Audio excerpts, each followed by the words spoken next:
कहानी की शुरुआत एक घने जंगल से होती है। यहाँ पर एक शेर रहता है। वो बहुत गुस्से वाला होता है और क्रूर होता है। अब जो सभी जानवर होते हैं वह उससे डरा करते हैं। वह जंगल में रोज़ जाकर एक नए जानवर को मारता है और उसे खा जाता है। अब जो सभी जानवर होते हैं उससे डरा करते हैं, तो वह डिसाइड करते हैं सब मिलकर जाकर उससे विनती करेंगे। और वे सब जाते हैं और उससे बोलते हैं कि आप जंगल में आकर शिकार ना करें, हम आपके पास एक जानवर को भेज दिया करेंगे जिससे आपका पेट भरा जाए। अब जो शेर होता है वो उस रिक्वेस्ट को एक्सेप्ट कर लेता है और कहता है कि ठीक है, कल से तुम रोज़ एक नए जानवर को भेज देना। अब जो सब जानवर होते हैं वह डिसाइड कर लिया होता है, ऐसे ही उनका चलता रहता है और रोज़ एक जानवर को शेर के लिए भेज दिया करते हैं खाने के लिए। अब एक दिन खरगोश की बारी आती है। वह बहुत चतुर होता है और बहुत दिमाग वाला होता है, तो वह धीरे धीरे जाता है शेर के पास।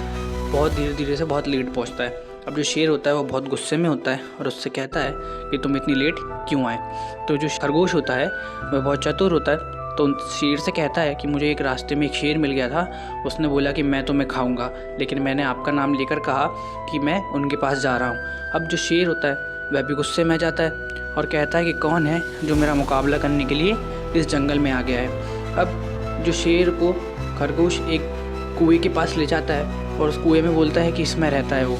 अब जैसे ही जो शेर है वो पानी में देखता है, उसे अपनी परछाई दिखती है। वह समझता है कि वहाँ पर एक दूसरा शेर है। उसे वहाँ चिल्लाता है तो जो आवाज़ होती है वैसे गूंज कर वापस आती है। तो जो शेर होता है वह गुस्से में जाता है और कहता है कि तू मुझे ही चिल्ला रहा है, और उस कुएँ में कूद जाता है और उसे तैरते नहीं बनता, तो वहीं पर ही मर जाता है। ये कहानी भी यहीं पर ही ख़त्म हो जाती है।